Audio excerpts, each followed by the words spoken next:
बेटी को अचानक रात को बुखार और जुकाम से नाक बंद के कारण अच्छे से नींद नहीं आई।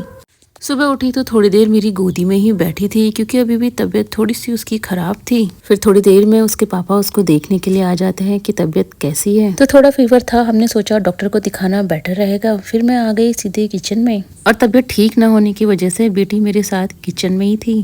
फिर मैंने बेटी को कहा चलो अम्मा के रूम में बैठते हैं। फिर मैं जल्दी से आई किचन में, आटा गूंदना था क्योंकि बेटी को डॉक्टर के पास लेके जाना था और इतने में दूध भी आ गया। बेटी को दूध हमेशा छान कर देना पड़ता है क्योंकि उसको मलाई बिल्कुल नहीं पसंद। बेटी ने फिर आराम से दूध पिया। दूध पिलाने के बाद मैं आ गई सीधे किचन में। तो एक तरफ बन रहा था बेटी के लिए नाश्ता और दूसरी तरफ बना रही थी मैं पराठे। सब्जी बन गई थी, मैं फटाफट से नाश्ता किया। अपना नाश्ता करने के बाद फिर मैंने बेटी को भी नाश्ता कराया।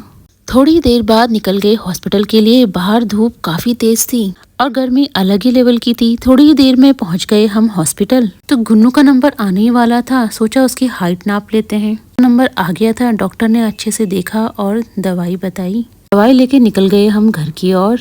तो डॉक्टर ने तो यही कहा मौसम चेंज होने के कारण सर्दी जुकाम बुखार ये बच्चों को हो जाता है। तो बेटी को अभी हल्का बुखार और जुकाम है तो इसीलिए उसको जुकाम और बुखार की दवाई दी है। तो हॉस्पिटल से आने के बाद बनाई मैंने फटाफट दाल और रोटी।